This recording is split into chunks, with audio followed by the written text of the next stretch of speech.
اعوذ باللہ من الشیطان الرجیم بسم اللہ الرحمن الرحیم۔ حضرت امیر المومنین علی ابن ابی طالب علیہ السلام کے فرامین کا سلسلہ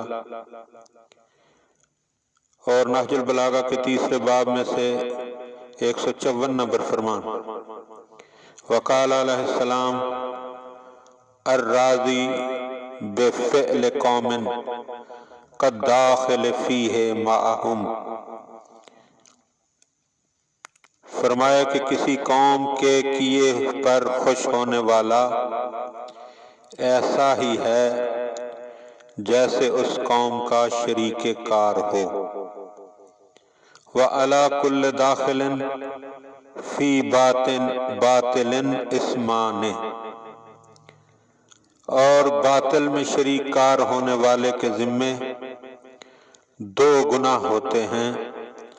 اسم العمل بہی، اس کا پہلا گناہ یہ ہے کہ باطل کے مطابق عمل کرنا، و اسم الرضا بہی، اور اس کا دوسرا گناہ یہ ہے کہ وہ اس عمل پر راضی بھی ہے، یعنی کسی قوم کے کیے ہوئے عمل پر خوش ہونا اس عمل میں شامل ہونے کے برابر ہے۔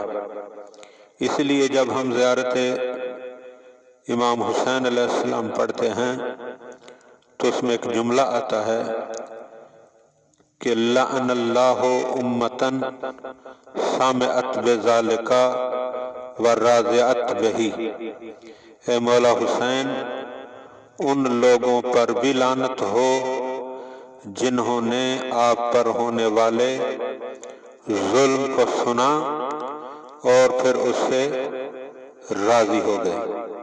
اس کا مطلب ہے کہ کسی بھی برے کام کے بارے میں سن کر خوش نہیں ہونا چاہیے، بلکہ اس سے بیزاری کا اظہار کرنا چاہیے۔ دعا ہے کہ خداوند عالم ہم ان باتوں کو سمجھنے اور ان پر عمل کرنے کی توفیق عطا فرمائے۔